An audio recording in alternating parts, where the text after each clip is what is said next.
আপনি কি ভেবে দেখেছেন ইসলাম কিভাবে বিজ্ঞান শিক্ষায় নিরুৎসাহিত করে? ইসলামের মূল ভিত্তি হল বিশ্বাস, যেখানে প্রশ্ন করা বা সন্দেহ প্রকাশ করাকে নিরুৎসাহিত করা হয়। অন্যদিকে বিজ্ঞান যুক্তি, প্রমাণ ও পর্যবেক্ষণের ওপর নির্ভরশীল।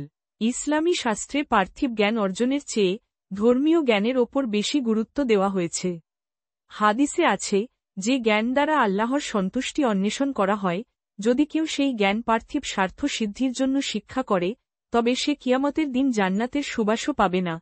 ইসলামের সৃষ্টিতত্ত্ব বৈজ্ঞানিক আবিষ্কারের সাথে সাংঘর্ষিক। যেমন, কোরআনে বলা হয়েছে, মহাবিশ্ব সৃষ্টির আগে আল্লাহর আরশ ছিল পানির ওপর। অথচ বিজ্ঞান বলে, হাইড্রোজেন আগে সৃষ্টি হয়েছে, পরে পানি।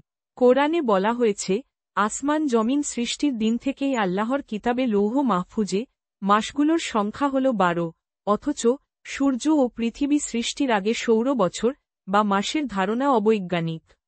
এইসব কারণে ইসলাম বিজ্ঞান শিক্ষাকে নিরুৎসাহিত করে, যা আধুনিক জ্ঞান বিজ্ঞানের অগ্রগতির পথে বাধা সৃষ্টি করে। এরকম আরও ভিডিও পেতে হলে আমাদের চ্যানেলকে লাইক, ফলো ও সাবস্ক্রাইব করুন।